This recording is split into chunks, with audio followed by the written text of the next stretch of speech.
c'est parti. Donc, pour ceux qui ont eu le temps de remplir le petit quiz des 3 questions, on va commencer par vous faire un petit débrief. Enfin, Marcel va vous faire un retour sur ces questions. Donc, je vais vous partager. Ah, on a une personne qui arrive. Hop.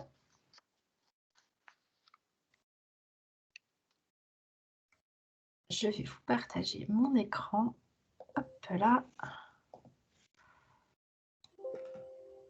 Voilà. Donc, voilà le retour de la première question. Donc, la première question, c'était en quoi consiste l'alignement stratégique dans l'entreprise? Allez-y, Marcel, je vous laisse faire le petit retour par rapport à ça. Oui, alors nous avions 3 choix de réponses possibles. A, raccorder les fonctions opérationnelles pour augmenter le profit de l'entreprise. B, à mieux allouer les fonds et affecter le personnel en fonction de l'activité à mener. Ou C, à gérer les positionnements, fonctionnements, fonds, rendements de l'entreprise. Alors, la réponse, alors on voit qu'on a eu 33, 50, 33. La bonne réponse était, et en passant, comprenons-nous bien, il n'y a pas de réponse absolue en management, mais il y a tout de même le bon sens qui doit nous guider. La bonne réponse, c'est à gérer les positionnements, fonctionnements, fonds et rendements de l'entreprise. Le raccordement des fonctions opérationnelles ne dispose pas au total de la question de l'alignement stratégique. Mieux allouer les fonds et mieux affecter le personnel sont compris dans l'alignement stratégique, mais ne sont pas suffisants. L'alignement stratégique consiste à accorder l'ensemble des fonctions d'entreprise jusqu'à inclure le positionnement marché. L'entreprise est un système complet qui exige un alignement de l'ensemble de ses opérations, fonds, personnel, politique et mode, méthode et pratiques d'activité et d'affaires. Donc, la bonne réponse, en quelque sorte, c'était le C, où on a eu 33%, alors que la majorité, 50%, ont répondu le B, à mieux allouer les fonds. Effectivement, il y a très souvent une préoccupation du côté des fonds, le rendement étant interprété comme une dimension financière de l'entreprise, alors que l'entreprise constitue un tout. Il y a un retour de son là chez quelqu'un, je veux juste le mentionner. Alors, passons à la question numéro 2. Oui. Bonjour Étienne, je me permets de couper votre micro pour continuer. Je passe à la question 2. Alors, la question 2. Alors, voilà. Quand se décide l'alignement stratégique? Voilà. Alors, la question 2, on a 16, je vais prendre une seconde pour les noter, 16, 50, 83. C'est ça. Donc, une majorité sur la réponse C. Alors, exactement. Alors, donc, on avait 3 choix. Avant l'exécution des mandats d'affaires dans l'entreprise, B, dès la fondation de l'entreprise, ou C, lors de la révision des politiques de positionnement marché de l'entreprise. En fait, la bonne réponse était le A, c'est-à-dire l'alignement devrait être révisé avant l'exécution des mandats d'affaires de l'entreprise parce que l'efficience de la gestion des opérations en dépendra directement. La demande changeant, l'alignement devrait suivre. Alors que lors de la fondation, les éléments d'orientation initiale sont importants, mais l'alignement changera au rythme des besoins d'ajustement aux conditions de concurrence dans le marché.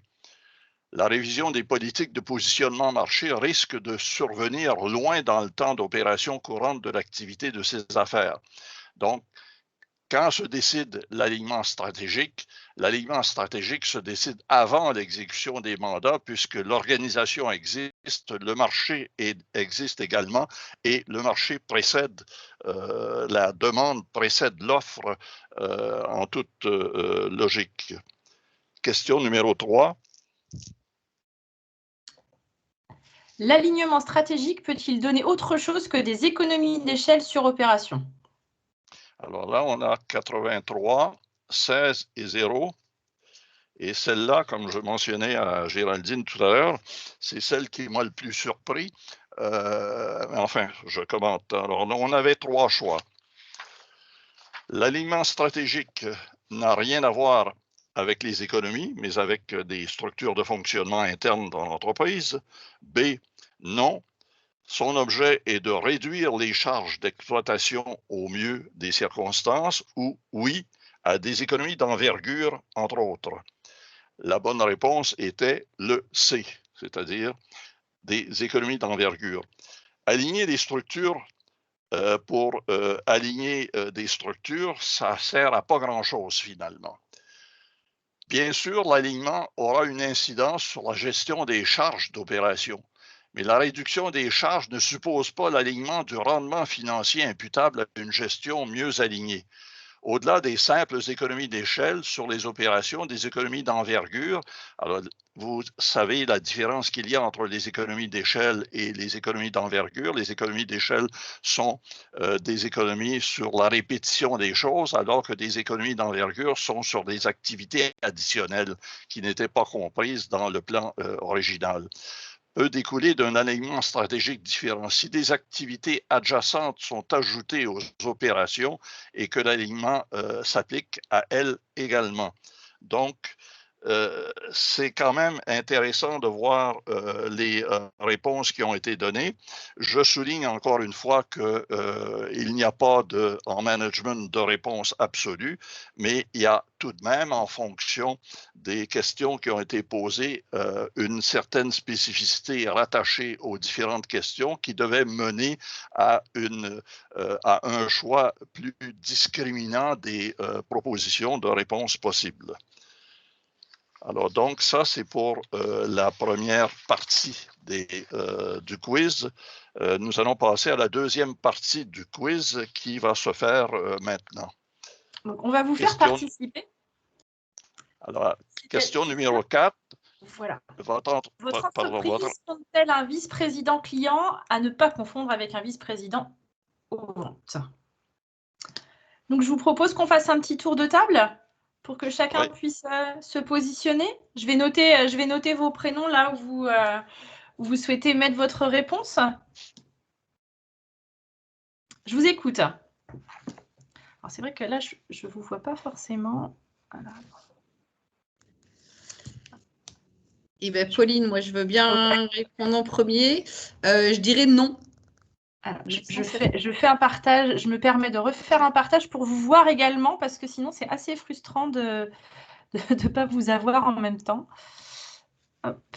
Bon, voilà. Je signale qu'il faut sans doute faire des adaptations lorsque vous n'êtes pas dans une entreprise, mais dans une organisation autre qu'une entreprise. Je comprends bien que vous allez faire cette adaptation pour tenter de répondre à la question. Qui d'autre souhaite se positionner? Allez-y. Yanis, il n'y a pas de gêne. Ça va être non aussi. Yanis, non? Oui. Excusez-moi, il y a 2 N à Yanis? Oui, s'il vous plaît, merci. Mais... Ensuite. Thierry aussi, non. Excusez-moi, je ne vous ai pas entendu. Thierry pour le non. Thierry pour le non, merci. Thierry. Alors, il nous reste qui? Il y en a peut-être certains qui... Moi, je dirais non aussi. Étienne. C'est Bruno, mon prénom. Pardon, excusez-moi. Bruno, vous m'avez dit. Hein? Oui. Juste peut-être, sinon, si ce n'est pas un vice-président client, ça serait directement le managing director qui joue ce rôle-là. C'est ce que je pourrais dire comme commentaire. D'accord. Donc plutôt non, mais pourquoi pas le managing director? Ok. Est-ce que tout le monde s'est exprimé? Il y a Sofiane qui s'est exprimée dans la conversation, dans la barre de conversation. Il nous avait prévenu qu'il serait plutôt à l'écrit qu'à l'oral, vu son travail côté. Du coup, il ne dit pas de vice-président non plus. D'accord, donc Sofiane non plus. Merci, Pauline. Alors, si on a fait le tour, on passera à la prochaine. Ouais. Donc, principalement, non pour ce retour-là. À la suivante, votre entreprise a-t-elle une politique dite voix du client? Je vous laisse peut-être nous préciser, Marcel, ce que vous entendez derrière par voix du client. c'est à la personne qui doit répondre d'interpréter la question. D'accord. Sinon, si je donne des explications, je suis en train d'orienter la réponse du répondant. Et ben dans ce cas-là, lorsqu'on formule un questionnaire, il faut bien réfléchir à la formulation de sa question, d'une part, et d'autre part, on ne peut pas se permettre par après de donner des explications, sinon, encore une fois, on est en train de pointer la réponse. D'accord. Dans ce cas-là, on se refait un petit tour de table. Je vais me lancer comme... Voilà, allez-y comme vous voulez. J'ai pas d'entreprise pour le moment, mais je vais me lancer. Comme c'est voix avec un X, on parle bien de la parole. Donc je me demande si c'est pas plutôt avoir une politique de voix de client dans le sens laisser le client exprimer ses désirata par rapport à l'entreprise ou par rapport au marché pour lequel il va travailler. D'accord. Donc, si j'avais une entreprise, je dirais qu'une entreprise, normalement, elle a toujours, elle a une politique voix du client. Je mettrais oui. Samuel, c'est bien ça. Je signale votre entreprise. Oui, mais j'en ai pas. Oui, mais Samuel, aujourd'hui, n'a pas d'entreprise. OK. Alors, ensuite, Thierry donc, va dire oui. Alors, par rapport à ma fonction, dans la mesure où je suis responsable qualité, j'estime que la voix du client passe justement par le système de la qualité, mais également par les exigences qui sont formulées au niveau de la production, au niveau des commerciaux. Donc,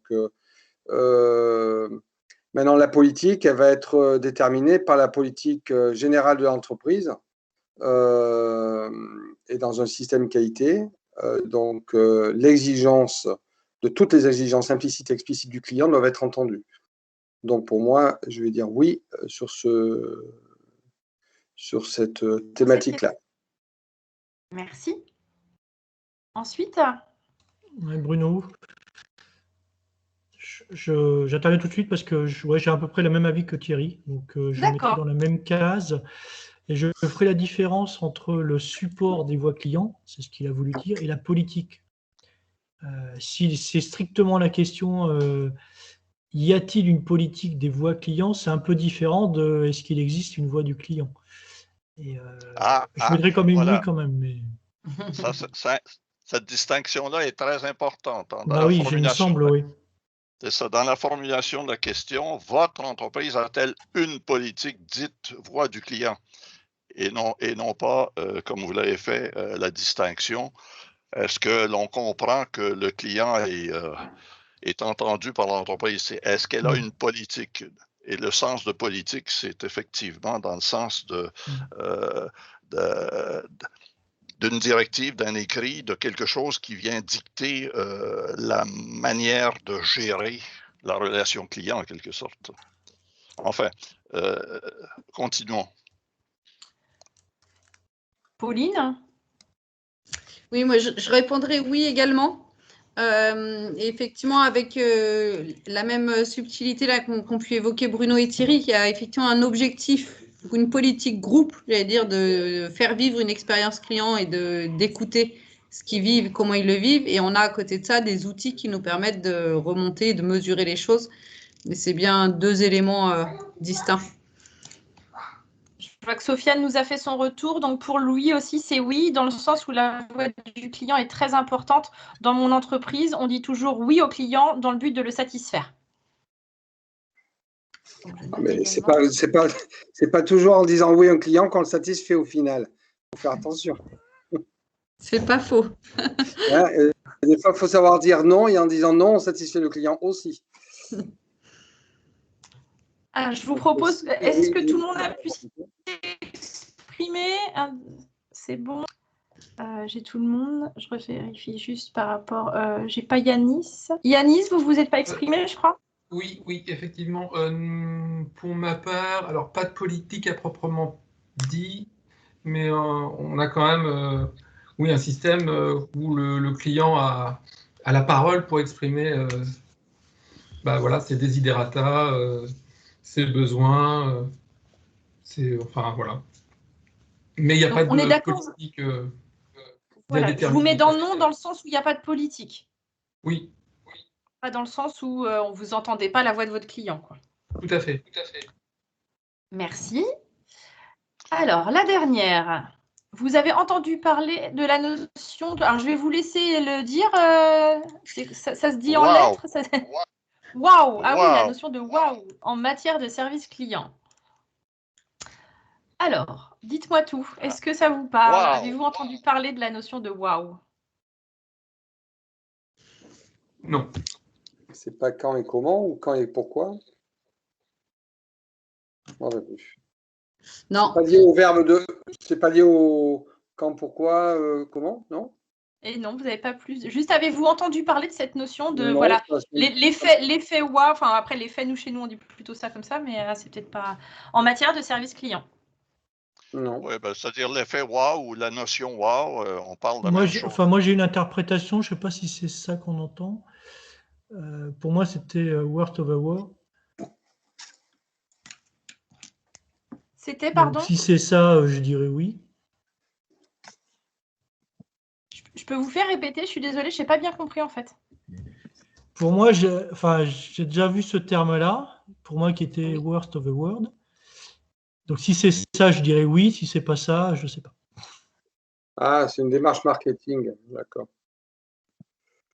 En fait, Alors, le mot wow est une interjection, bien sûr. C'est une interjection de surprise et de surprise agréable. C'est wow, c'est enthousiasmant, c'est ce que ça veut. Alors, dans ce cas-là, c'est pas ça. Oui. Quand ici au Québec ou aux États-Unis, quelqu'un s'exprime wow, ça veut dire qu'il est stimulé par une situation, par une proposition, qu'il trouve ça emballant, c'est ce que ça veut dire. Mais alors, chez nous aussi. Hein. Ouais, chez nous, mais je ne sais pas si on l'écrirait comme ça. Oui, en fait, c'est plutôt l'effet wow. Je vais vous demander de vous positionner, si vous voulez bien, par rapport à vos réponses, et en me donnant vos prénoms, s'il vous plaît. Yanis, ce sera oui. Donc, Yanis. Thierry, ce sera non. Merci.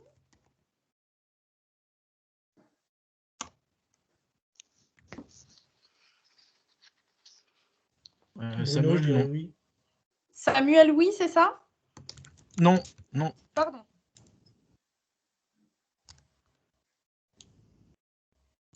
Est-ce que Sofiane nous a fait part? Sofiane, c'est non.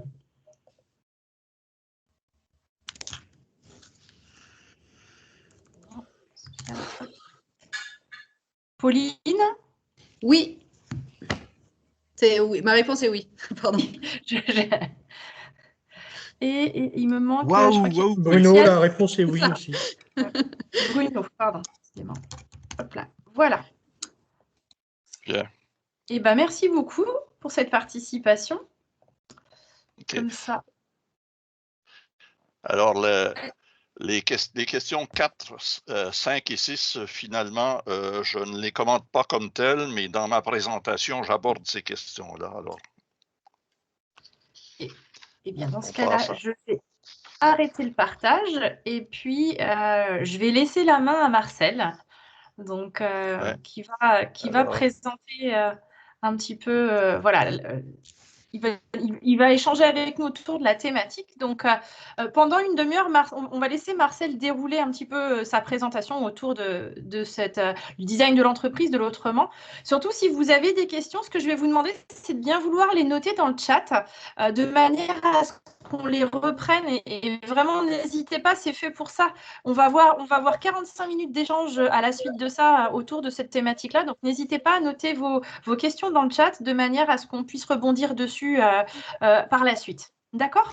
Le chat, juste, il est à quel endroit, s'il vous plaît, sur votre... Alors, dans Teams, en haut, sur le bandeau du haut, vous avez 2 petits bonhommes et puis vous avez une petite bulle carrée avec 2 traits à l'intérieur.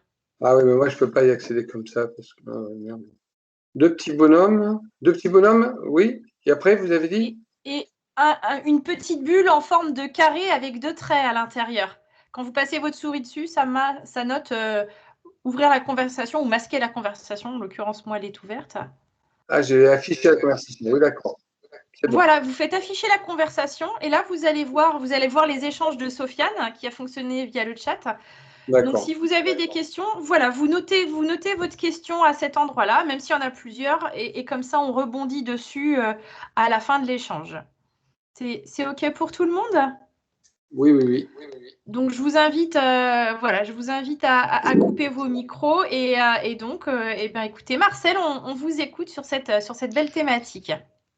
Parfait. Alors, vous voyez bien à l'écran le montage PowerPoint? Tout à fait. Ouais. Il y a un retour d'écho là. Alors, eh bien, je vais couper mon micro également. Ça va? Alors,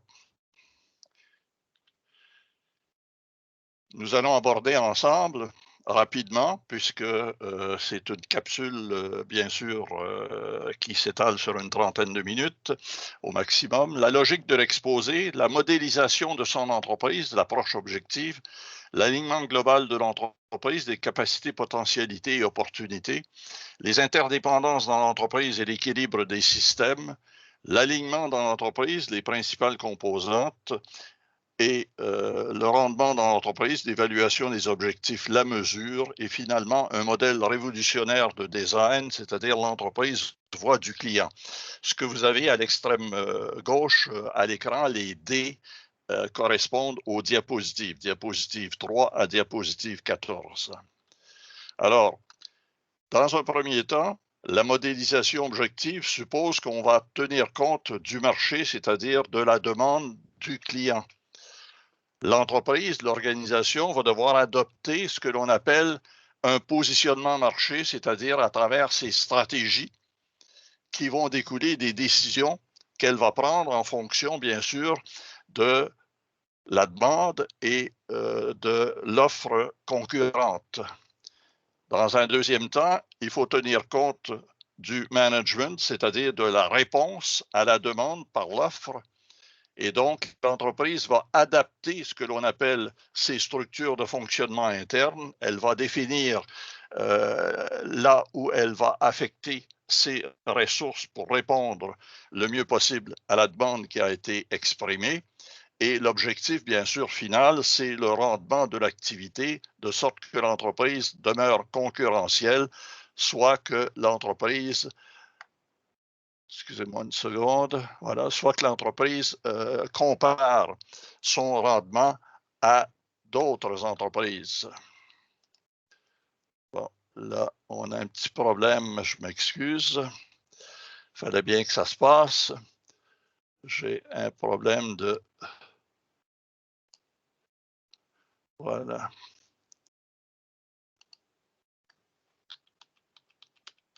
Il faut dire que c'est notre première aussi. On démarre aujourd'hui le cycle de conférences.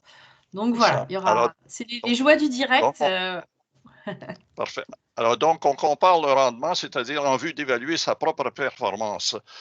Un des problèmes que l'on remarque, et c'est une technique généralisée dans le monde de la gestion des entreprises et des organisations, la technique des rapports annuels fait en sorte que l'organisation se compare à elle-même d'un exercice à l'autre, alors que le but, la fin de l'organisation, la fin de l'entreprise, au sens où l'a établi Peter Drucker en 1954, c'est la création du client.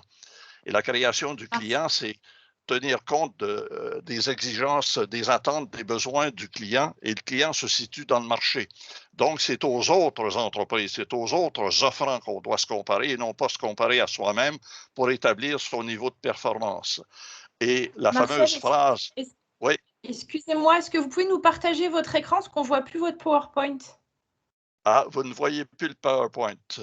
Non. Bon, voilà. Juste si vous pouvez nous le repartager. Ouais. OK. Alors, donc, ouvrir le partage. Est-ce que là, vous voyez l'écran? Ça arrive, oui. Oui, parfait. Merci beaucoup. Vous voyez? Bon, OK. Alors là, je vais...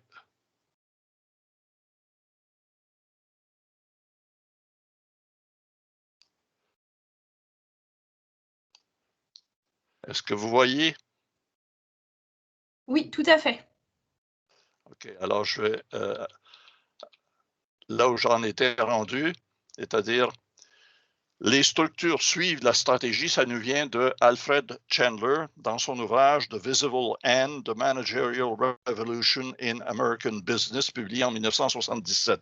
Il est bien important de comprendre que Chandler est le premier à nous dire que les structures de fonctionnement, donc les structures de réponse à la demande client, en fonction des stratégies qui ont été adoptées initialement par l'entreprise tenant compte de l'offre concurrente dans le marché et des besoins et attentes du client, les stratégies ont été établies en premier et les structures viennent en deuxième, et non pas l'inverse. Ce qui veut donc dire que comme les stratégies sont appelées à changer constamment, les structures devraient également changer constamment, ce qu'on ne retrouve pas malheureusement dans la quasi-totalité des entreprises, c'est-à-dire que les structures sont extrêmement lentes à changer, alors qu'en principe, les stratégies doivent être adoptées rapidement. L'alignement global de l'entreprise, le premier élément, ce sont les capacités.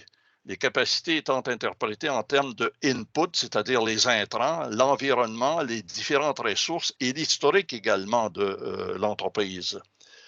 Ensuite viennent les potentialités. Les potentialités, c'est le travail, c'est-à-dire le contexte du travail et les conditions générales d'exécution de la tâche, les dimensions de la culture informelle et de la culture formelle, de même que les différents aspects de gestion du personnel, puisque le personnel, c'est l'exécutant de l'activité au sein de l'entreprise. Et le dernier élément dans l'alignement global de l'entreprise, ce sont les opportunités de marché, les outputs, l'output étant évidemment ce qui est produit par l'entreprise elle-même ou les extrants, les différents systèmes, les groupes et les individus. L'ensemble de ces dimensions, capacité, potentialité et opportunité, doivent mener à un alignement global de l'organisation de la gestion dans l'entreprise pour qu'il y ait un résultat et que le résultat d'exercice sur le cycle entier de vie de l'entreprise donne lieu à ce qu'on appelle la performance de l'entreprise. Et dans mon ouvrage sur mieux définir le management pour mieux comprendre l'entreprise, je fais la distinction que malheureusement on ne fait pas suffisamment. En termes de rendement, il y a deux grands types de rendement. Il y a le rendement qui s'appelle le résultat étant financier et annuel, alors que la performance, elle est longitudinale, c'est-à-dire qu'elle se décline sur l'ensemble du cycle de vie de l'entreprise, de l'organisation, sans quoi on n'est pas en mesure de distinguer entre ce qui permet à l'entreprise d'avancer et ce dont l'entreprise n'est pas responsable et qui lui permettent tout de même d'avancer. Par exemple, des conditions facilitées au niveau de la croissance économique par l'effet de l'organisation du territoire qui permettent aux entreprises de croître plus rapidement, elles n'en sont pas directement responsables. Alors, il doit y avoir congruence des éléments de design, le design s'expliquant essentiellement par l'ensemble des dispositifs de l'entreprise pour qu'elle se gère en fonction des résultats que normalement on attend d'une organisation semblable qui doit être concurrentielle. Et concurrentielle ne veut pas dire dégager un profit à la fin de l'exercice. Concurrentielle devrait pouvoir dire dégager un meilleur service aux clients.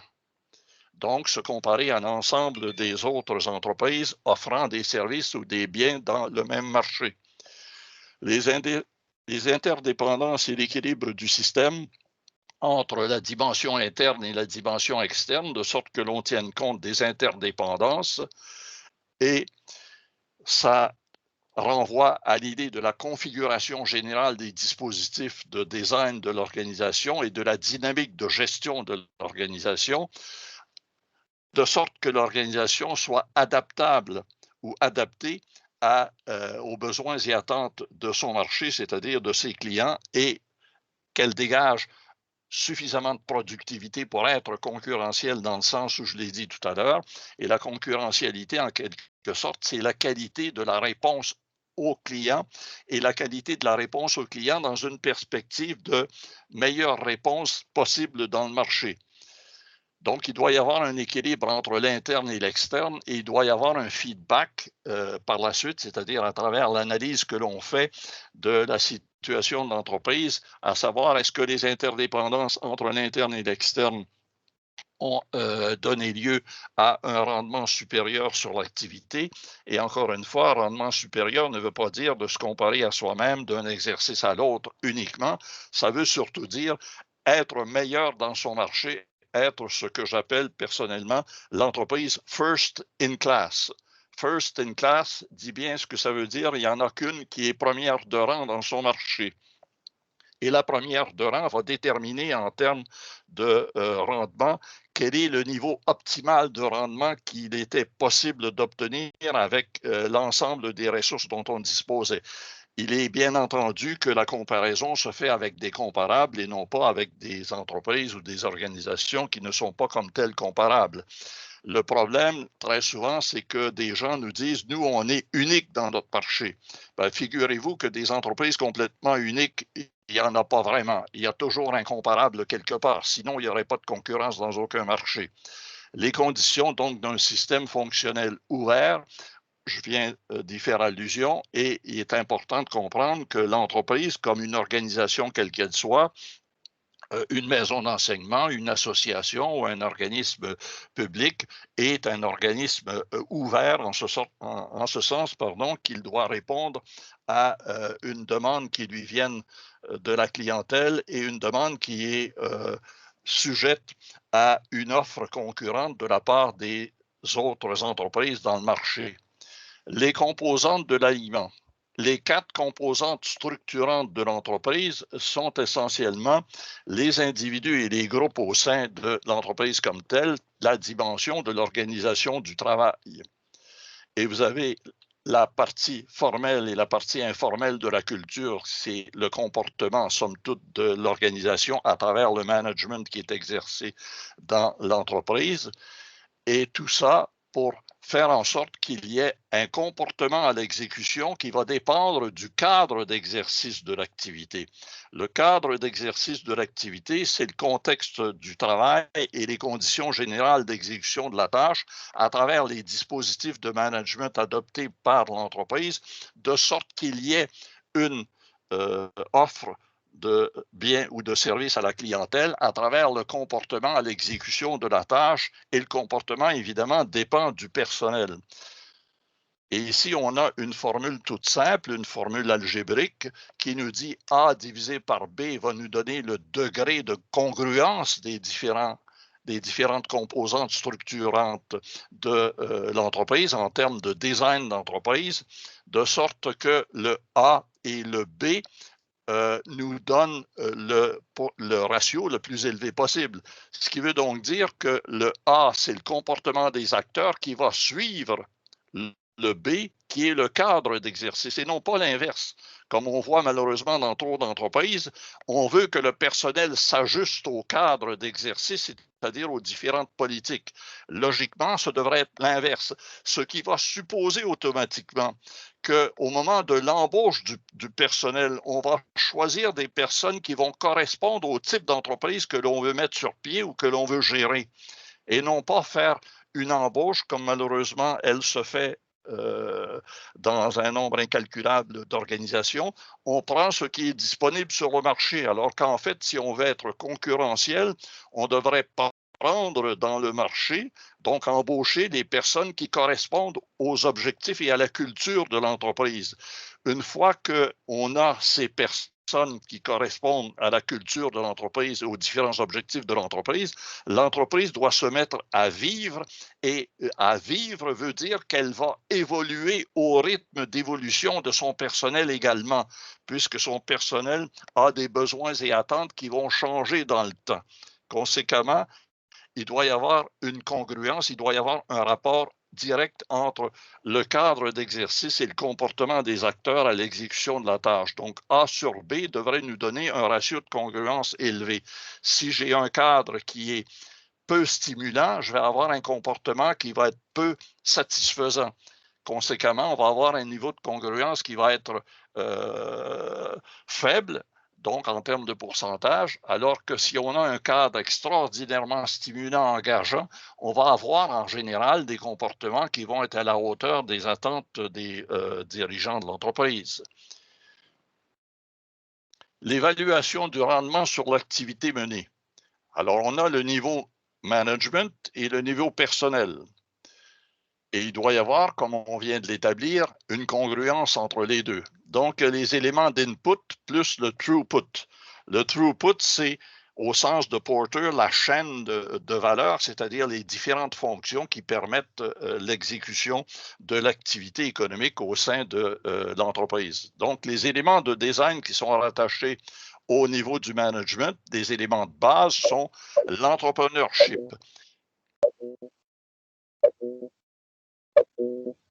Est-ce que vous m'entendez toujours?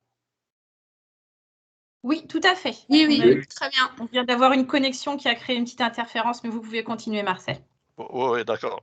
Alors, donc, l'entrepreneurship, est-ce qu'on a, au niveau de la direction, comme au niveau de l'encadrement, comme au niveau du personnel, un esprit entrepreneurial des gens? Est-ce qu'on a embauché des gens qui ont cette capacité de renouveler l'activité de l'entreprise, donc qui a un esprit entrepreneurial? Le leadership, tel que je l'interprète, il y a une infinité de définitions possibles du leadership, mais la plupart des grands auteurs maintenant parlent du leadership dans le sens d'une influence sur les autres. Donc, ça a une dimension plus psychologique, si l'on veut, que plus mécaniste au niveau de l'exécution de l'activité. Ensuite, on tiendra compte des stratégies qui vont avoir été adoptées en fonction des conditions générales du marché auquel on doit répondre.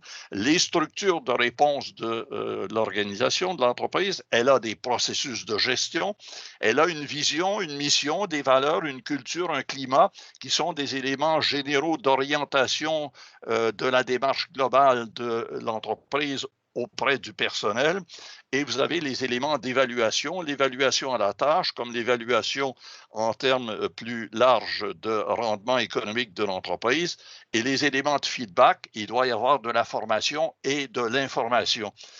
Donc, on a là les éléments de base qui sont rattachés au niveau du management, aux inputs et aux throughput, et à droite, on a les éléments du niveau personnel, de output et outcome, et l'un s'additionne à l'autre, et l'outcome, en passant, c'est l'impact sur l'environnement général de l'entreprise. L'outcome, et en français, on le traduit la plupart du temps par l'impact, l'impact étant beaucoup plus social que l'output, qui est beaucoup plus directement rattaché à la demande du client.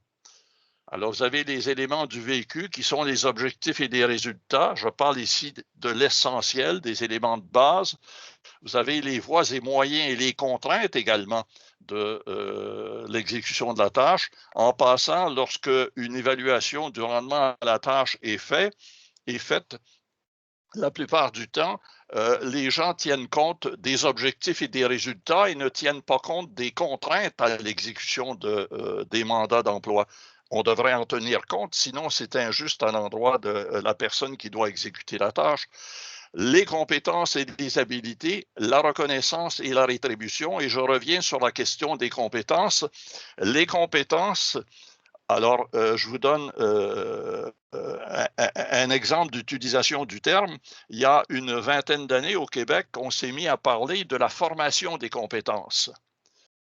Personnellement, je réfère encore une fois aux définitions que j'ai mises dans mon ouvrage, non pas que j'estime être le seul à avoir les définitions justes, mais on devrait faire une différence entre une compétence et une habileté. Une habileté, c'est une capacité à dégager un résultat à l'exécution de sa tâche, alors que la compétence est un résultat et non pas un attribut de la personne.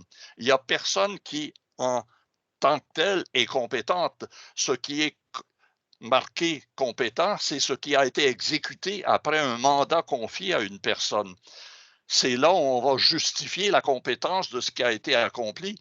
Sinon, on aurait des gens qui seraient dits compétents alors qu'ils viennent d'exécuter une tâche de manière non compétente, ce qui n'a pas de sens. La reconnaissance, c'est la reconnaissance des apports aux résultats de l'organisation. Ça n'a rien à voir avec la bienfaisance dont on parle généralement en France. La bienfaisance, pour moi, c'est une civilité, c'est un savoir-vivre à l'endroit des autres et ça doit exister. Je ne dis pas que ça ne doit pas exister, au contraire, ça doit exister. Et si par hasard vous travaillez dans un milieu où il n'y a pas de bienveillance, ben écoutez, allez travailler ailleurs, bon sang.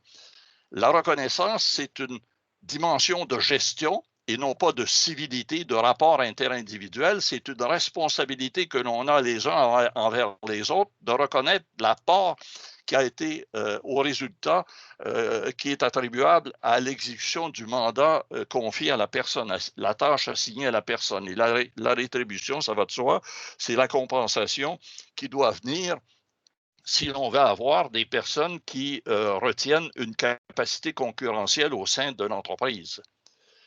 Le taux de base en statistique est un facteur de référence indispensable pour comprendre un résultat donné. Exemple, si 1% de la population sont des médecins et que 99% ne sont pas des médecins, le taux de base va être de 1%.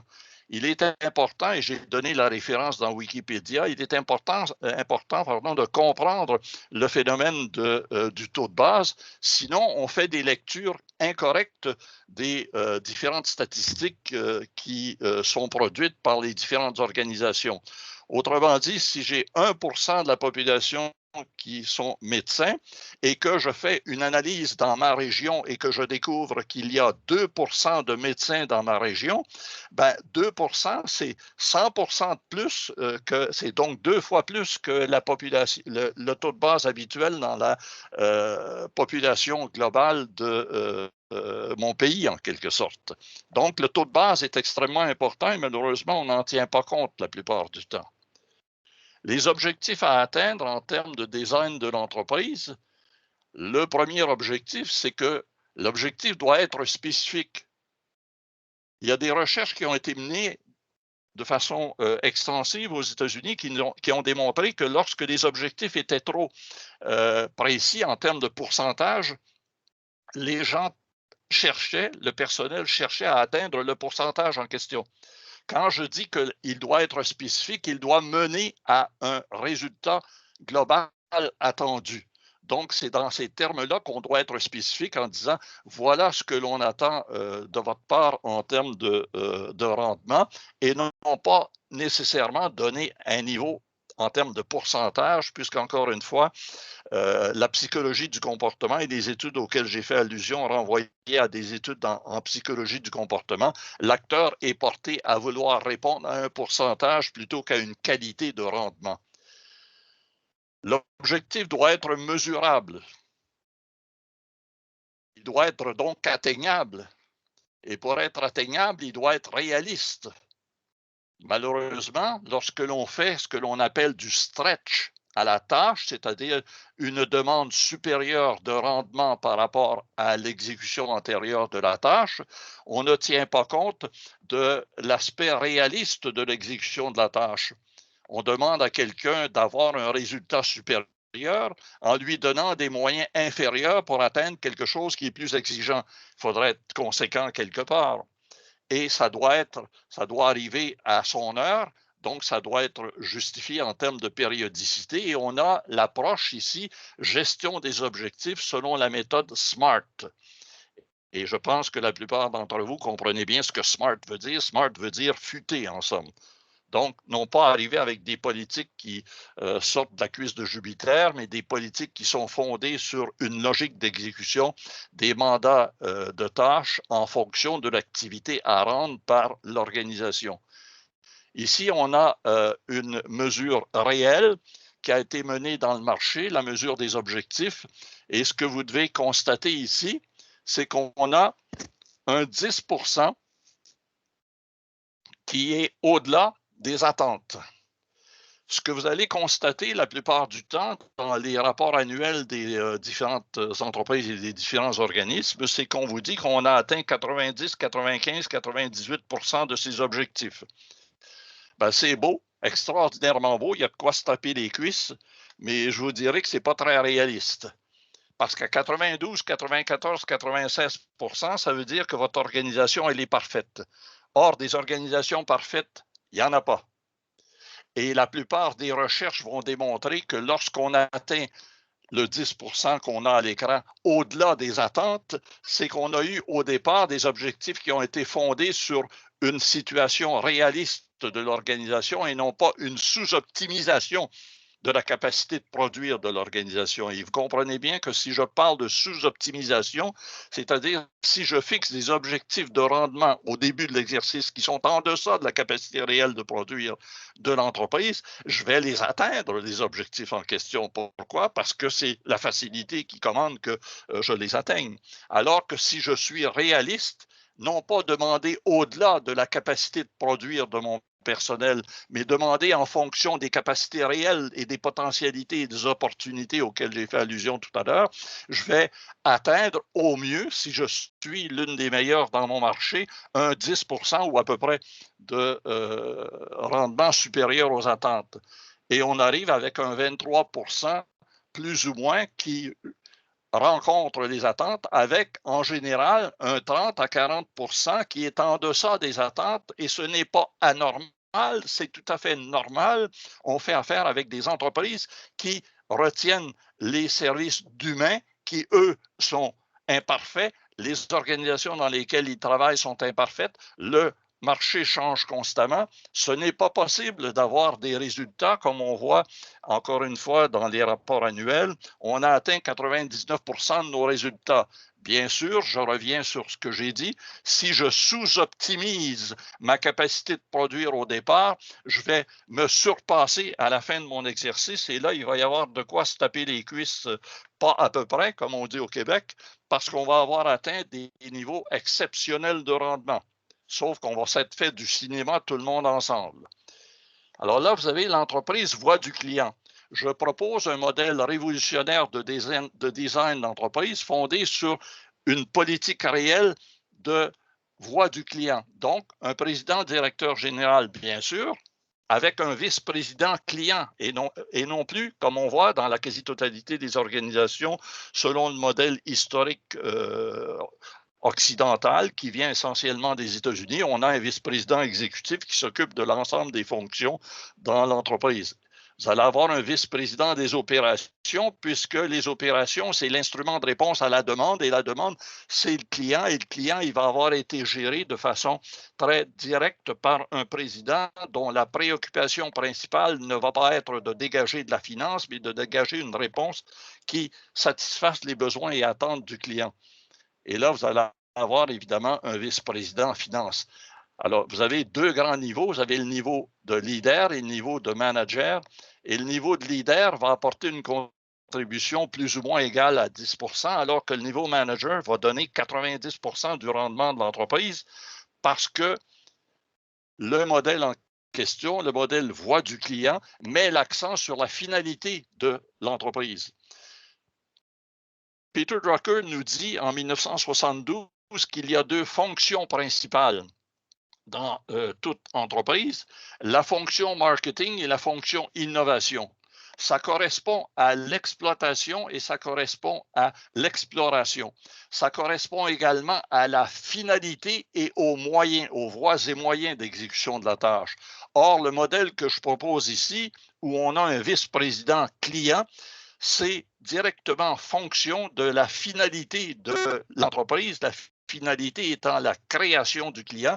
Vous avez là une entreprise avec un modèle de design qui est axé essentiellement sur le service au marché et non pas sur le service à elle-même, comme le vice-président finance la plupart du temps dans les organisations où le vice-président exécutif s'occupe de la santé de l'entreprise. Ici, la santé de l'entreprise va dépendre de ce que l'on offre aux clients. Donc, c'est la santé de la finalité de l'organisation versus, si l'on veut, la santé des voies et moyens. En quelque sorte, les voies et moyens vont être automatiquement supérieurs si j'arrive à avoir une finalité qui réponde aux besoins et attentes du marché. Les deux premiers vont siéger au conseil d'administration alors que l'ensemble des autres vont être appelés sur demande auprès du conseil d'administration pour faire des rapports en fonction des situations. L'approche satisfaire le client et les parties prenantes. Alors là, on a notre vice-président client on va avoir le directeur des parties prenantes parce qu'il n'y a pas que le client qui soit partie prenante. Vous connaissez sans doute l'expression partie prenante. L'expression partie prenante, c'est la traduction française que l'on utilise ici en tout cas pour parler des stakeholders et non pas des shareholders, des stakeholders. Et les parties prenantes, c'est autant les actionnaires, les directeurs, le personnel, le client, les associations d'affaires, les médias, les gouvernements, etc. Et vous avez ensuite les directeurs des résultats organisationnels. On va avoir le directeur des opérations techniques et on va avoir le directeur des fonctions de gestion. Et vous avez bien remarqué qu'il y a un lien très direct entre le vice-président client, le directeur des parties prenantes et les directeurs des résultats organisationnels. En somme, le modèle que je propose ici est un modèle qui est fonction de la finalité de l'organisation qui est encore une fois le client, ce que l'on appelle la mission de l'organisation, la mission de l'organisation, la mission de l'entreprise, c'est le service au marché, le service au client. Tout doit être axé en fonction de la finalité de l'organisation, donc en fonction du client. Et on a là un modèle qui, lui, contrairement à ce que l'on rencontre la plupart du temps dans les structures d'organisation des entreprises, vous avez là un modèle qui est axé sur la finalité et non pas sur les moyens de l'organisation. Je ne dis pas que les voies et moyens de l'organisation ne servent à rien, je vous dis qu'ils viennent en deuxième. L'optimisation du service client. Alors là, on a le vice-président client qui va avoir quelque part un directeur qui va être responsable de la différenciation client. Qu'est-ce qu'on a à offrir qui nous différencie de la concurrence dans le marché de sorte que le client nous privilégie, nous préfère? Un responsable de la loyauté client. Donc, il va chercher à comprendre pourquoi le client nous préfère ou préfère quelqu'un d'autre. Un responsable des relations avec les clients pour relancer le client, relancer la demande du client et un responsable des crises et des conflits avec les clients. On n'a pas habituellement de responsable des crises. On gère les crises au fur et à mesure où elles se présentent ou les conflits au fur et à mesure où ils se présentent. Et très souvent, on cherche à les éluder en niant la réalité des besoins exprimés par le client en disant que le client a tort. En principe, le client a raison. Parce que si le client a tort et décide, comme tous les autres clients, d'aller chercher ses biens et services ailleurs, c'est vous qui avez tort. Le wow client auquel j'ai fait allusion tout à l'heure, c'est l'ensemble de cette démarche de structuration de la prestation de l'activité économique par l'entreprise qui fait en sorte que les biens produits et les services rendus créent chez le client un enthousiasme. Le client dit « Wow, ça vaut la peine de faire affaire avec ces gens-là parce qu'ils comprennent mes besoins, ils répondent à mes attentes et je suis heureux de la relation que j'entretiens avec eux. » Et vous aurez bien sûr un comité directeur de gestion du client.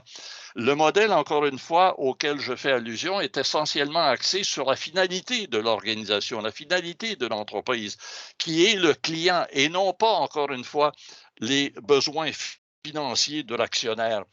Je ne dis pas que l'actionnaire ne sera pas bien servi. Il va être au contraire mieux servi si on a une démarche qui est axée sur la finalité puisque le profit vient du client.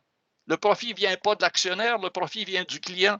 Alors, si je n'ai pas de client à relancer, je n'ai pas de profit additionnel à offrir à mes actionnaires. Alors, la notion du wow client, c'était passer de masse à customization. Ça veut donc dire de passer de masse à personnalisation du bien ou du service à rendre au client.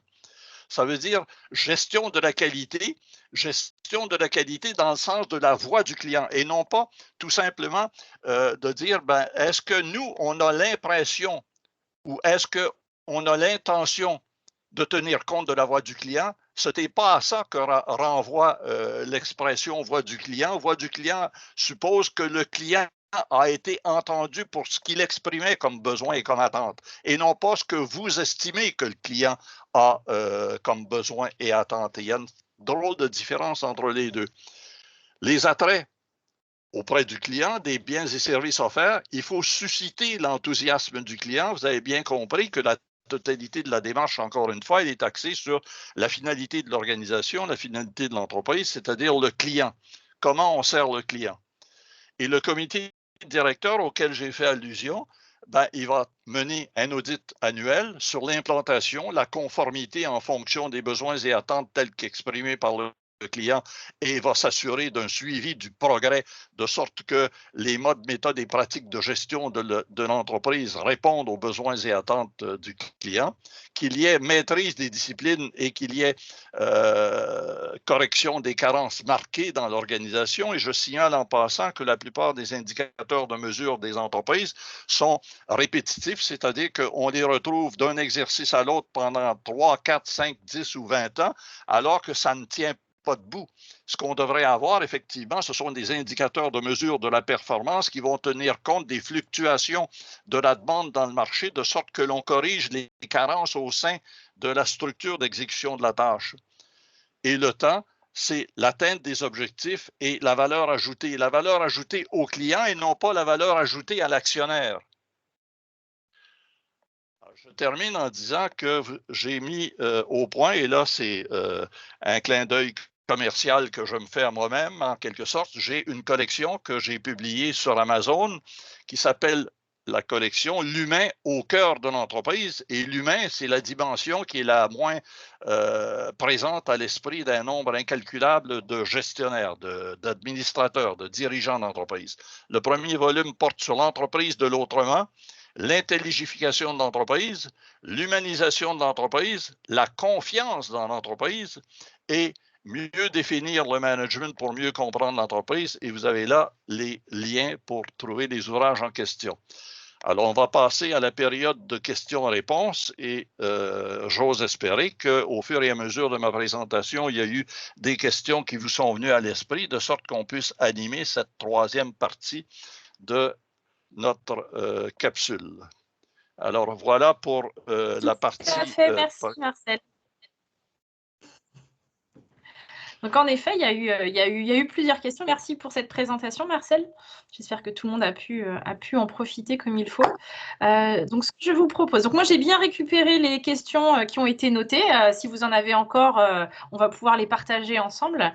Donc, dans le chat, je vais vous mettre un lien vers un support qui s'appelle Klaxoon et vers lequel on va pouvoir tous migrer pour justement prendre connaissance des questions et échanger avec Marcel sur ces points de réponse. Donc, une petite question, le support, il y a la possibilité d'avoir le support, de pouvoir le relire, en reprendre connaissance? Alors aujourd'hui, on n'a pas prévu de mettre le support à disposition, mais par contre, vous pourrez bénéficier du replay sans problème. Vous nous direz comment il faudra faire alors. Oui, bien sûr. Alors, je vous mets le lien dans le chat. J'espère que vous pouvez tous y accéder. N'hésitez pas à me préciser. Juste une question. Est-ce qu'on a perdu des joueurs en cours de route? Non, on en a même gagné. Non, ils sont en pénalité majeure. Non, tout le monde est bien resté et certains nous ont rejoints en cours de route. Donc, je vous invite à cliquer sur ce lien pour pouvoir nous rejoindre et surtout, n'hésitez pas à m'identifier toute difficulté pour qu'on puisse se retrouver tous ensemble sur le support. Faut-il créer un compte ou pas là? Non, vous ne créez pas un compte, vous avez juste votre nom à noter normalement.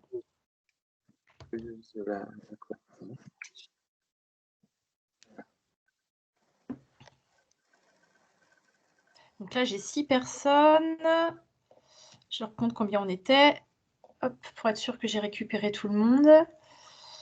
Alors, 1, 2, 3, 4, 5, 6, 7, 8, 9. Je suis à 7. Sofiane, est-ce que vous pouvez me confirmer que de votre côté, c'est possible de rejoindre le Klaxoon? Je sais que vous ne pouvez pas forcément mettre le son.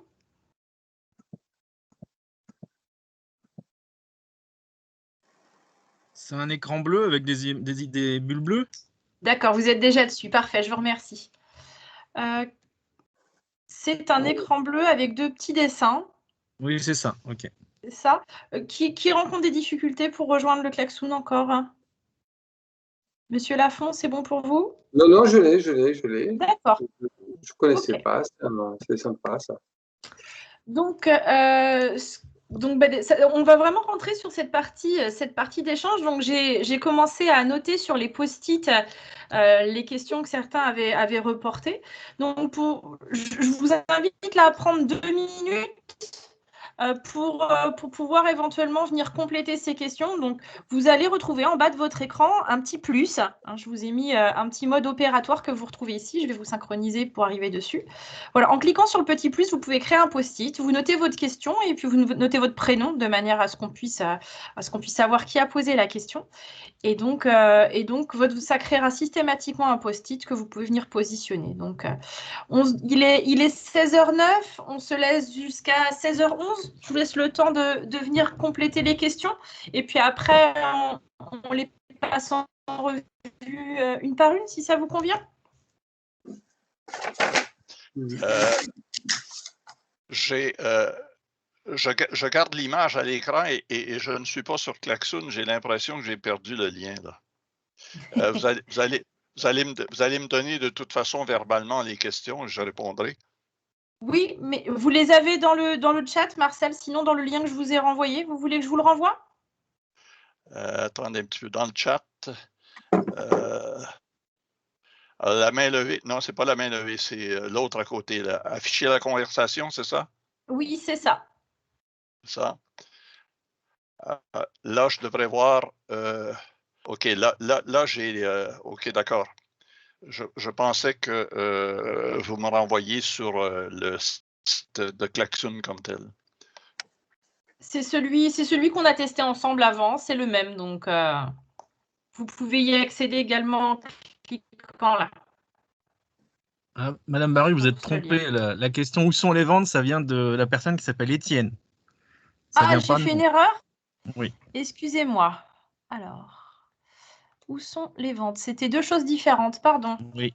Eh bien, je corrige de suite. C'est pas grave, c'est pas grave.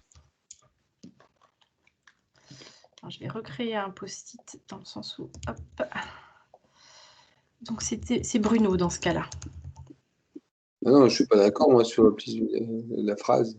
Mais oui, si on n'est pas d'accord avec la phrase, oui, donc on ne s'exprime pas sur la phrase. Oula. Hop là. On ne vous entend pas, là, il y a un petit souci de son. Oui, là, alors, on ne commente pas les phrases et les questions qui sont marquées, on est d'accord. Bah, on va échanger ensemble après, ici. Là, je les ai notées, on va les passer en revue. Est-ce que tout le monde a pu positionner ces questions? Moi, c'est le mot cariation. Je n'ai pas compris. Je vais rajouter ça. Alors, je vous propose que... Marcel, est-ce que vous êtes avec nous sur le Klaxoon? Oui, alors, j'ai la première en haut là, de Samuel, c'est ça? Donc, si je comprends, il faut qu'une entreprise propose un poste. Est-ce que c'est ça? Oui, c'est ça. Alors, voilà, c'est ça. Donc, je vais lire la question, si vous voulez, pour que ce soit plus clair pour tout le monde. Donc, oui. donc, effectuer une tâche en demandant du rendement et en utilisant moins de moyens peut arriver à un état de fatigue d'un employé ou un état d'usure prématuré d'une machine. Ça, c'était de Samuel. C'est un constat. Question. C'est-à-dire que le rendement, c'est une condition de l'exécution de la tâche. Je veux dire, il n'y a pas lieu d'embaucher quelqu'un s'il n'y a pas lieu d'attendre un résultat à l'exécution de son mandat d'emploi. Il n'est pas question d'aborder la gestion de la tâche de façon mécaniste, mais au contraire de façon organique, c'est-à-dire de tenir compte des éléments de culture et de prédisposition des personnes. C'est ça pourquoi je soulignais que les entreprises, les organisations en général, doivent faire un meilleur travail au niveau de l'embauche, d'aller chercher les personnes qui vont correspondre aux besoins de l'entreprise au moment où l'entreprise a un poste à combler et non pas de se satisfaire de ce qui est disponible présentement dans le marché. Si ce qu'on recherche n'est pas disponible dans le marché, passez votre tour plutôt que de combler un poste avec quelqu'un qui va venir vous créer par la suite des problèmes de toutes sortes au niveau de l'intégration au sein de l'organisation. En passant, mes réponses ne sont pas nécessairement adaptées à toutes les situations. Il faudrait prendre des cas concrets. Je tente de généraliser dans ma réponse. Et bien sûr, dans ma capsule, je ne pouvais pas aborder en 30 minutes ce qu'on pourrait aborder dans un cours de 45 heures. Sauf erreur de ma part, il me semble que la question de Samuel a été posée au moment où on parlait de SMART, du spécifique, mesurable, applicable, réaliste et temporel. Et je pense que c'est par rapport à ça que cette question a été posée. Et je me trompe, Samuel, ou pas? Je suis en train de reprendre si je comprends. Alors oui, c'est ça. Donc on fait qu'une tâche en demandant un rendement. Oui, c'est le SMART, c'est ça. Alors, moi, je peux apporter une réponse. Effectivement, un objectif, quel qu'il soit, s'il n'est pas réalisable, si on n'a pas les ressources humaines, matérielles, ben, forcément derrière, on va mettre de la pression. Il faut qu'il soit réalisable. C'est-à-dire, si la personne est acceptable et acceptée, on dit le A, c'est acceptable mais accepté. Si on dit, oh ben voilà, mon gars, tu dois faire ça, mais il ne peut pas le faire. Il n'a pas les moyens de le faire. Effectivement, on va lui apporter une charge mentale, une charge physique. Si le matériel n'est pas capable de fonctionner, il va y avoir une rupture sur le matériel ou bien une production qui ne se fera pas. Effectivement, dans le temps, l'objectif est de répondre au temps et non pas à la satisfaction du client, mais on doit répondre à un objectif dans un temps donné. Ben forcément, si le personnel ne peut pas suivre, ou il a une rupture mentale, ou le matériel casse, et ben effectivement, on ne pourra pas répondre à l'objectif et au délai demandé pour la réalisation de cet objectif. Est-ce que je me suis trompé, Marcel ? Et je suis tout à fait d'accord avec ça, et c'est dans ce sens-là où je présentais le modèle SMART, c'est-à-dire que quand on dit que le stretch, hein, vous avez bien compris l'idée du stretch veut dire étirer. Alors, lorsqu'il y a une demande supérieure dans l'exécution de la tâche par rapport à ce qui a été accompli antérieurement, ce doit être réaliste. Et ce doit être réalisable. Donc, réaliste veut dire réalisable. Et non pas de dire l'employé estime qu'il n'est pas en mesure de le faire. Il doit y avoir une conjonction d'intérêts entre la direction ou la supervision et le personnel. Le personnel ne peut pas être constamment en réaction par rapport aux potentialités de réalisation de la tâche. On doit avoir choisi du personnel en fonction des capacités d'exécution des mandats éventuels de la tâche. Comme les mandats vont changer en fonction de la demande du marché, il va y avoir au fur et à mesure de l'évolution de l'activité, il va y avoir des demandes additionnelles qui vont devoir être prises en compte.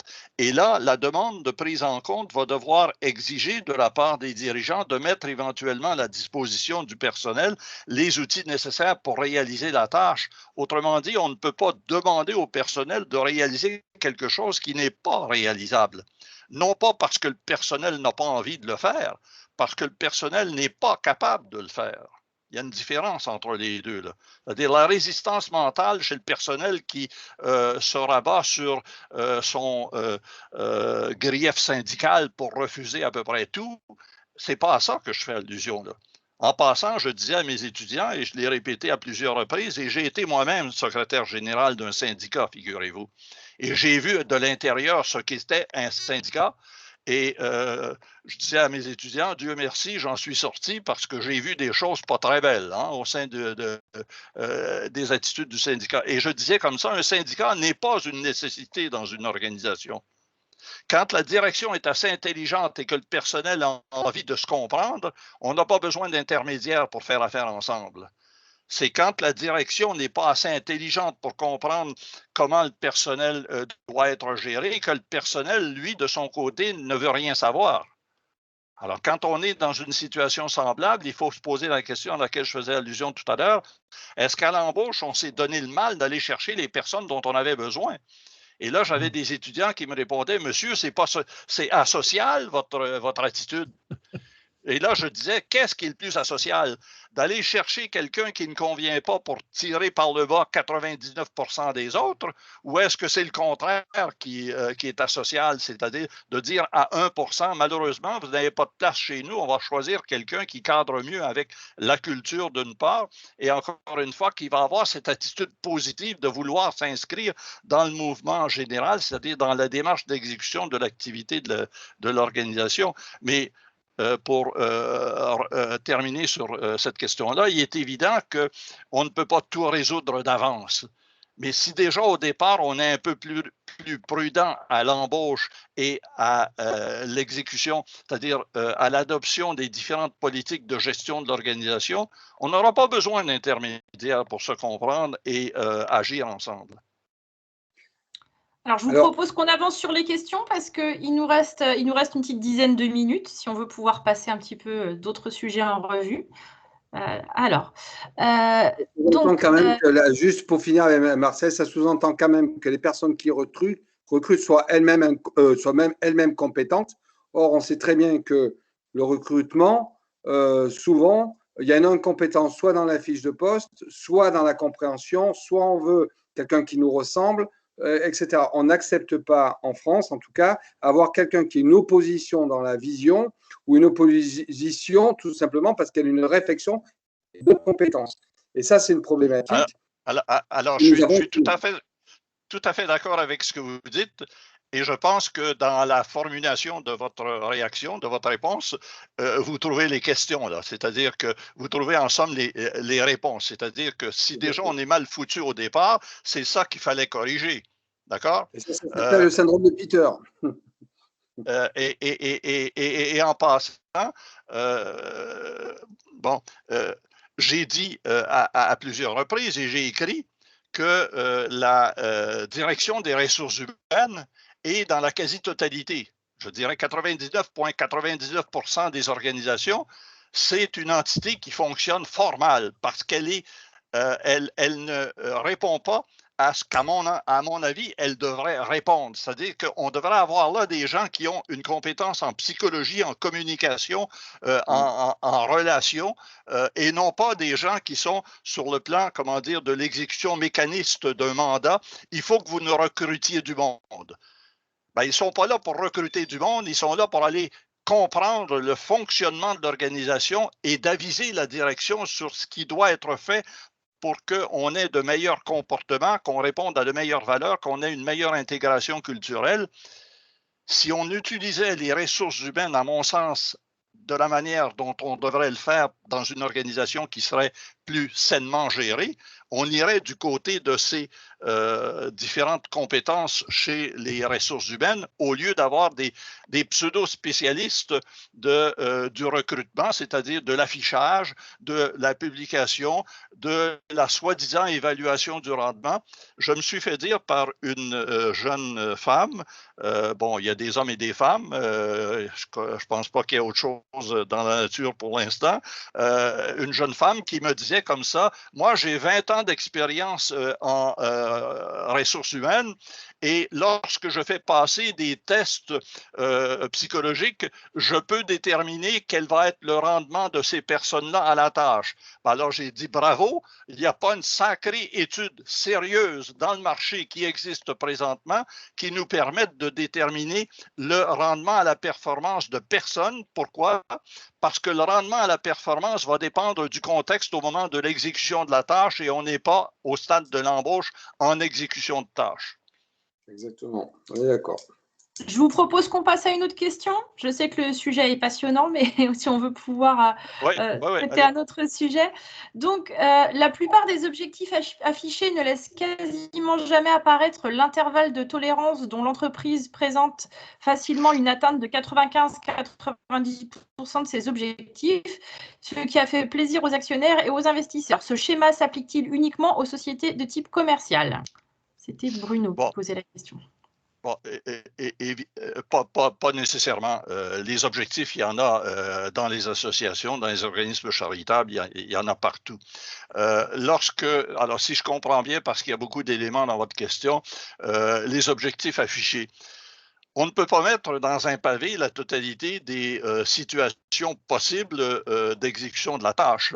C'est un espèce de cadre général qui nous permet de déterminer si la personne répond tant bien que mal aux attentes éventuelles d'exécution de la tâche. Mais je vous dirais que, à mon sens, la meilleure règle en recrutement, ce n'est pas la règle des compétences techniques que l'on voit sur les curriculum vitae. La meilleure évaluation possible, c'est le vis-à-vis. Ce que l'on embauche, c'est une personne et non pas un curriculum. Comme on embauche une personne, Jeffrey Smart, dans son ouvrage attendez un petit peu, le titre de l'ouvrage me reviendra sans doute un peu plus tard. Jeffrey Smart, il y a une trentaine d'années, a publié un ouvrage sur cette question-là, à savoir, lorsque vous embauchez, faites 2-3 entrevues avec différentes personnes, donc 3-4 personnes qui vont interviewer le candidat éventuel. Et ce que vous voulez savoir, c'est ce que la personne a dans les tripes, c'est-à-dire qu'est-ce qu'elle a comme attitude, qu'est-ce qu'elle a comme culture, qui est-elle comme personne, parce que c'est une personne que vous allez amener dans ce qu'on appelle un système qui s'appelle un système social.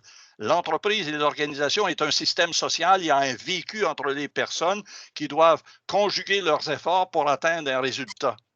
Donc, la totalité des objectifs ne peuvent pas être prévus au départ.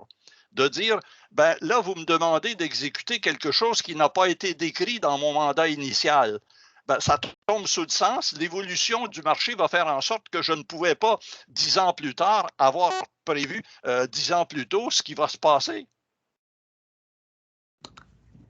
Ça répond à votre question, Bruno?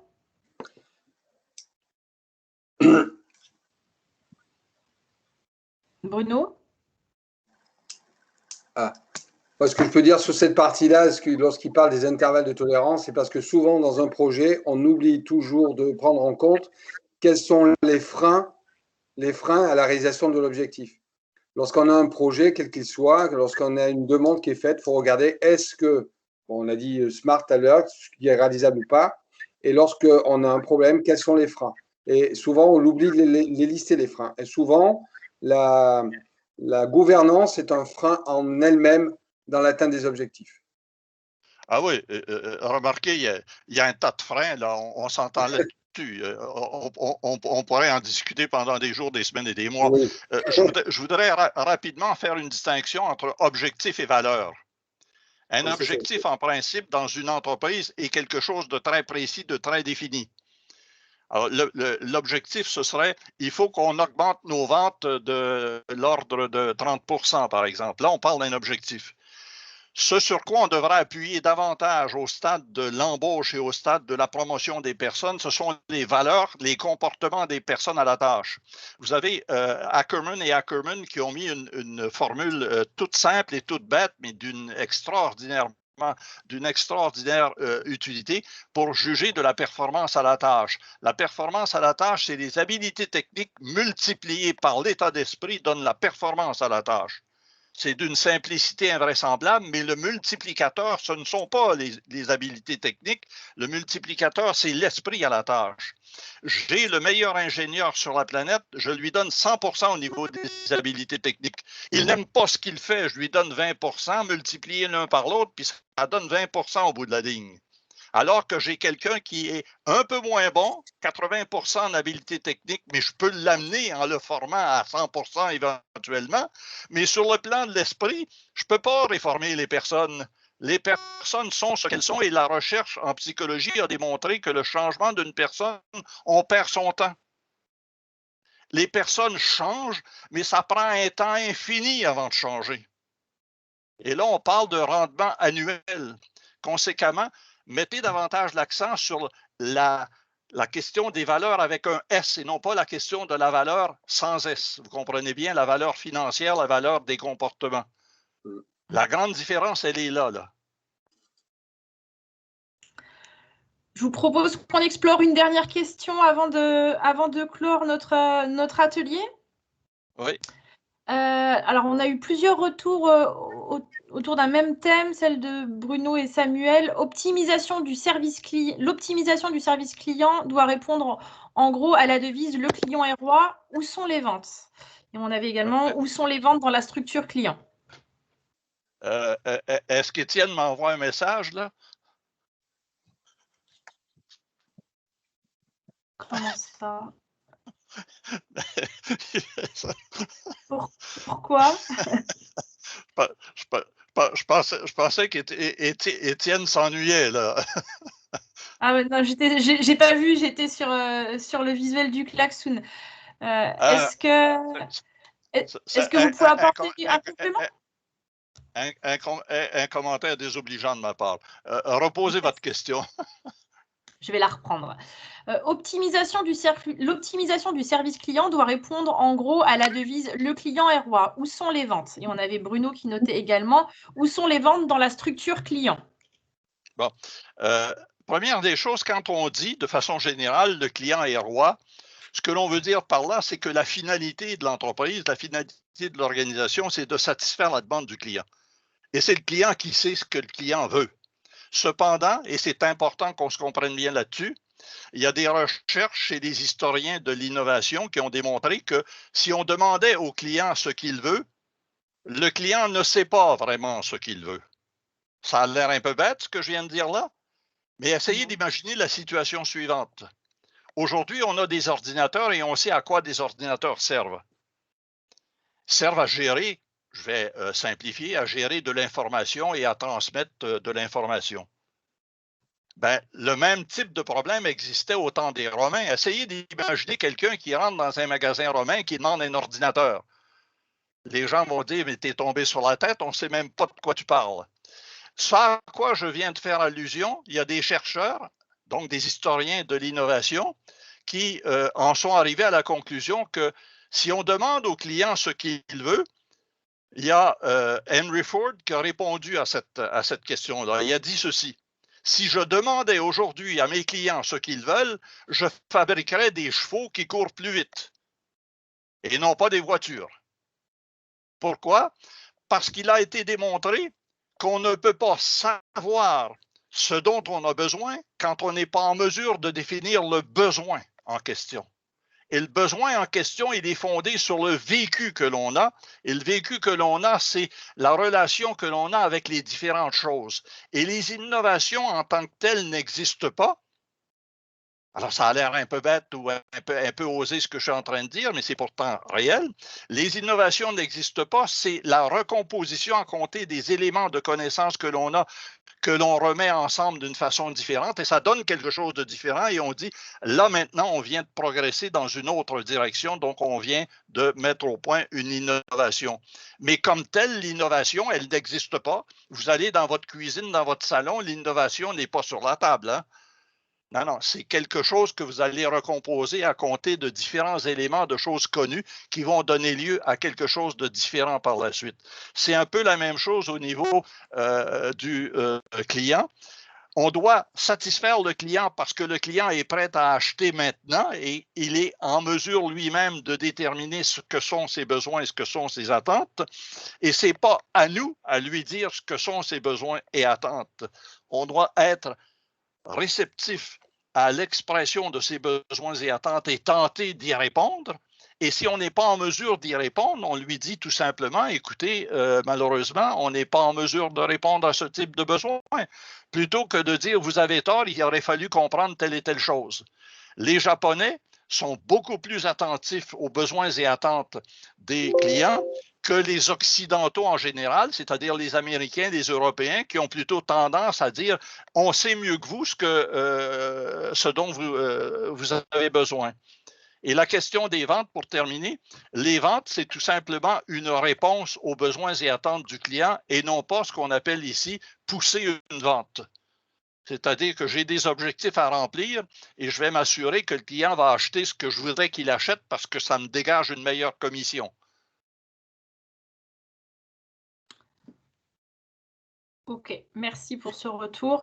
Et là, le mot dernier variation. petit… Ouais.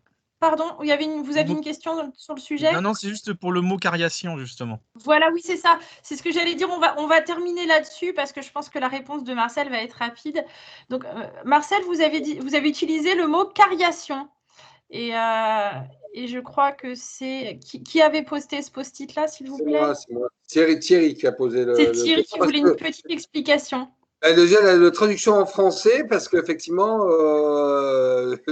j'ai laissé passer le mot cariation, mais je n'ai pas compris effectivement en français comment on pouvait le traduire en fait déjà. Et l'explication donc. Répétez le mot. Cariation, vous avez dit à un moment donné. Cariation. J'ai mal compris, ou c'était le mot variation que vous voulez dire, ou c'était le mot cariation que vous avez dit? Non. Cariation en anglais? Parce qu'en français, c'est… Bon, alors si par hasard j'ai dit cariation, je me suis mal exprimé parce qu'il n'y a pas de cariation ni en français ni en anglais que je sache. Bon, c'est une variation que vous voulez dire vers le post-it, la page 9, un truc comme ça, 8 ou 9, vous avez parlé de ça. Oui, alors il est fort possible que j'ai parlé de variation. Ouais, Est-ce que la langue m'a fourchu et que j'ai dit cariation ou est-ce que c'est un problème de communication? Mais il n'y a pas de carie, il y a pas de carie dans la variation. Bon, parfait alors. Eh bien, écoutez, il est 16h34. Je vous propose que l'on clôture cet atelier. Oui. Est-ce qu'on peut se faire juste un tout petit tour de table pour avoir un peu votre retour à chaud sur cette première expérience? Étienne? Je ne vous entends pas, Étienne.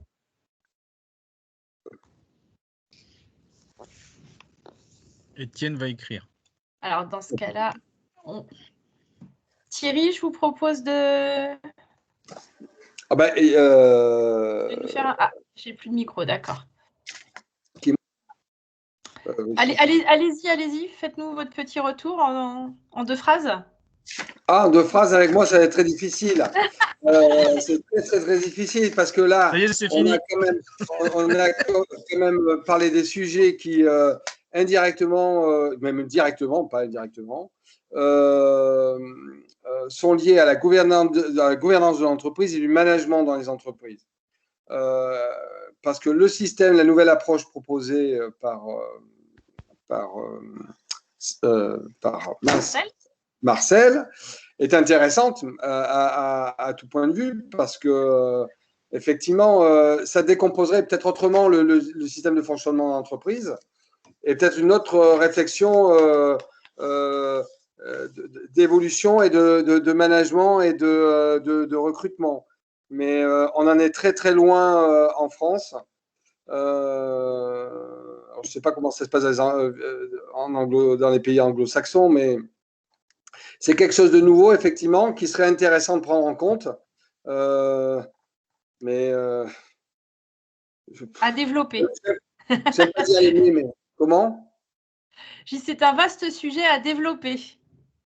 Un commentaire rapide de ma part à cet égard-là. J'avais une étudiante bon, j'ai enseigné à Montréal, à Québec, à Sherbrooke et ailleurs dans 3 universités différentes. Et j'avais une jeune Africaine qui m'a dit c'est extrêmement intéressant ce que vous nous dites là, mais chez nous, ce n'est pas applicable. Et je lui ai répondu que je pensais plutôt que les principes de management sont applicables partout si on veut les appliquer. Si on veut trouver des excuses ou des moyens pour ne pas les appliquer, on ne les applique pas, bien sûr. Mais théoriquement, je veux dire, et même pratiquement, c'est réalisable. Et en passant, la majeure partie des commentaires que j'ai passés, on va les retrouver dans une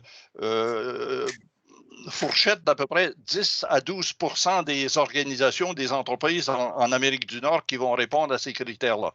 Le reste, c'est, si vous regardez la courbe de distribution normale, la fameuse courbe de distribution normale, vous avez un 9% d'entreprises qui sont performantes dans tous les secteurs d'activité et vous avez, techniquement parlant, 91% qui ne sont pas performantes. Mais si elles existent, c'est qu'elles continuent de dégager du profit. Donc, le profit n'est pas un indice de performance. L'indice de performance, c'est d'être meilleur que les autres dans son marché, et ça, c'est 9%. Alors, effectivement, le sujet que vous avez proposé... Je suis désolée, en fait, je voudrais pouvoir faire ce tour de table parce qu'on a un horaire et que certains d'entre nous ont peut-être un timing à tenir. Je sais que le sujet est passionnant et que vous avez plein de choses à dire, mais voilà, je voudrais pour ceux qui ont un timing un peu serré, continuer ce petit tour de table, s'il vous plaît. Donc, je viens de demander à Sofiane, qui ne peut pas s'exprimer à l'oral, de nous faire son retour. Donc, lui, il a trouvé ça enrichissant. J'ai pu apprendre pas mal de choses, étant donné que j'avais très peu de savoir sur le sujet. Donc, merci Sofiane pour ce retour. Samuel, vous pouvez nous faire votre retour également? Très rapide. Je vais juste contredire M. Lafont sur le fait qu'il dit que c'est nouveau. Ayant vécu avec une personne qui avait son entreprise et qui a mis un peu en place cette façon de penser, c'est mon papa. Qui a 82 ans, et cette façon de diriger, il l'avait lancée, mais ça ne plaisait pas en France. Donc l'histoire des syndicats, ça m'a parlé parce que lui, il n'avait pas de syndicat et gérait, comme l'a dit Marcel, d'une façon avec des personnes adaptées au poste, qui répondaient de façon habile au poste. Quand on n'était pas bon, on s'en en séparait parce que c'est ce qui faisait retarder l'entreprise, ça ne la faisait pas avancer. Donc c'est juste quelque chose qui était déjà lancé, mais qu'en France, comme vous l'avez dit, on n'a pas l'habitude de gérer de cette façon-là. Mais c'est toujours une approche intéressante. Dès qu'on sort des sentiers battus, en France, c'est pas bon. C'est ça. Merci en tout cas pour ce partage de vécu. Étienne, alors Étienne, du coup, n'a plus de micro. Vous avez pu nous faire un petit retour par écrit? Vous en avez pensé quoi, Étienne? Alors, je ne vous entends toujours pas, en fait, votre micro est coupé. Si vous pouvez me faire un petit retour par écrit. Langage des mains, peut-être. Moi, en attendant qu'Étienne puisse trouver un moyen de communication. Pauline, peut-être? Oui, un retour rapide. Déjà, merci beaucoup, Marcel. C'était très, très intéressant. Effectivement, un sentiment de trop peu à la fin, mais on n'a pas le temps d'exploiter tout ça. Après, c'était le premier live, donc on aura l'occasion d'approfondir certaines thématiques par la suite. Mais voilà, vraiment très intéressant. Et puis, on repart avec des idées, des plans d'action. On verra ce qui peut se mettre en place, mais envie de pouvoir appliquer, en tout cas à petite échelle, un certain nombre de choses avant d'être capable de faire bouger les structures à plus haute échelle. Merci, Pauline. Un commentaire rapide. Kurt Lewin, en 1954 ou 48, je suis plus très sûr, disait il n'y a rien de plus pratique qu'une bonne théorie. C'est ça. C'est théoriquement vrai. C'est théoriquement vrai. Yanis, est-ce que vous pouvez nous faire votre retour? Oui, bien sûr. Moi, je vais simplement rejoindre l'avis de Sofiane. J'ai trouvé ça particulièrement intéressant, enrichissant. Et effectivement, le format est un peu court pour la densité du sujet, quoi. Donc, encore une fois, merci à Marcel pour son intervention. C'était vraiment très intéressant. Merci à vous. Merci infiniment. Et je regrette, tout comme vous, de ne pas avoir, comme on dit, 3 jours pour vous expliquer un peu plus en profondeur. Mais vous avez bien vu que je devais faire une présentation rapide. Le débit était assez rapide. J'espère tout de même que ça n'a pas empêché d'apprécier certaines des notions qui ont été abordées, que ça se révélait utile finalement. En effet, on a un temps donné. L'idée, c'est de pouvoir échanger sur une durée d'1 heure et demie ensemble. Bien sûr, c'est un sujet qui mériterait beaucoup plus de temps que ça, mais ça va être un peu l'idée de ces thématiques-là, de venir prendre de la connaissance, partager avec Marcel autour de ces grandes thématiques, et puis derrière, de pouvoir approfondir les connaissances de la façon que chacun souhaite. C'est pour ça que Marcel vous a mis à disposition une bibliographie aussi pour aller creuser et pour pouvoir aller un petit peu vous documenter, en tout cas pour ceux qui le souhaitent, en complément.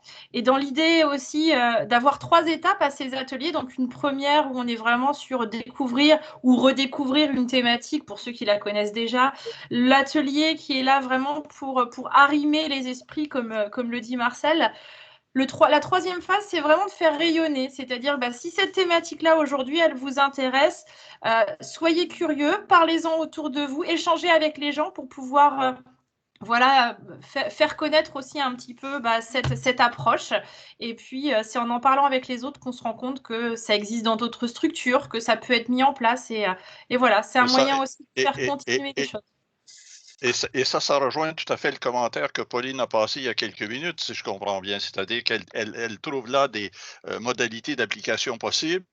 Alors, ce que je suggère, c'est diffuser les idées si on veut que finalement les gens finissent par y adhérer et changent des choses, au sens où Thierry l'escomptait tout à l'heure. C'est-à-dire, si on veut changer des choses, comme Samuel y a fait allusion, si on ne va pas avoir vu les choses différemment, en fait changer des choses, il faut que les idées circulent si on veut finir par changer des choses. La connaissance. Je vais aller à Montréal. Moi, je m'en vais à Montréal. C'est fini, je vais plus en France. On y va ensemble alors, mais il nous faut un canapé sur place.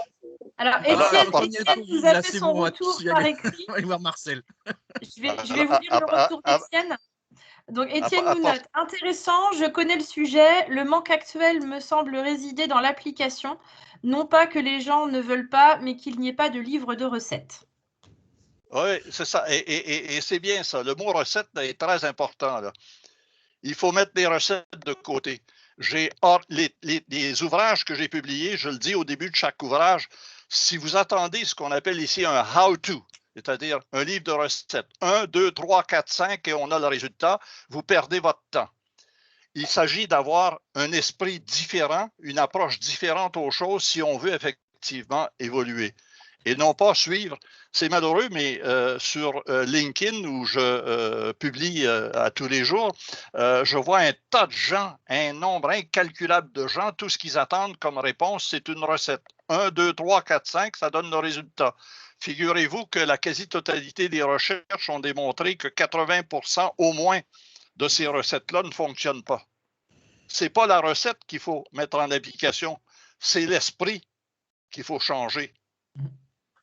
D'où la gouvernance. Je vous suggère que l'on se quitte sur ces mots de Marcel. Je vais quand même barrer un objectif de rendement sur le temps. Oui, alors j'ai ce vilain rôle de mettre du temps, c'est vrai.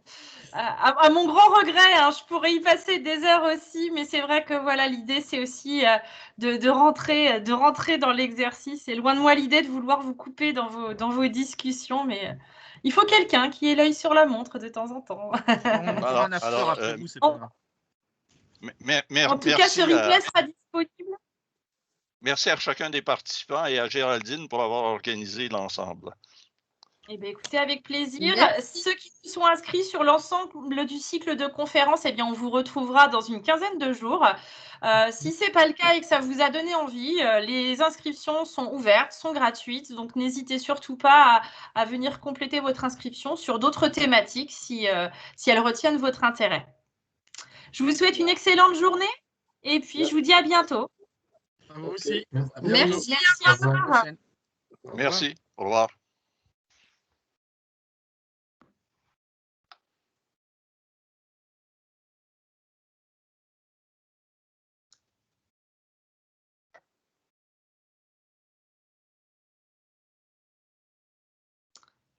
Hop, ça y est.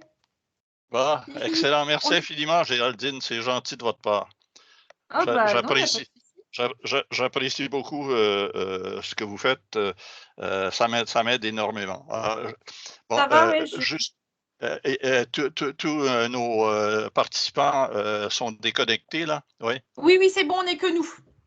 Bon, je serais un peu curieux de savoir ce qu'Étienne en a pensé parce qu'il avait l'air à s'ennuyer passablement, là. Oui, alors je l'ai vu se curer le nez. Après, moi, c'est vrai que quand je suis passée sur le klaxon, je n'avais pas forcément la vue sur les personnes. Donc, oui, je vous ferai un retour. De toute façon, moi, j'ai prévu de tous les rappeler. Ouais, remarquez que, comme tout le monde, il a droit, comme on dit, à son appréciation des choses. J'ai eu l'impression qu'il s'ennuyait, comme on dit ici, à mourir. Après, ouais, en tout cas, c'est pas quelqu'un de très démonstratif. Maintenant, il a échangé pas mal, hein, dans les questions, donc ça veut dire qu'il a interagi. Oui, tant mieux, tant mieux. Écoutez, vous me faites parvenir l'ensemble des choses, c'est-à-dire éventuellement le lien avec les réponses là, des participants. J'ai aimé l'échange.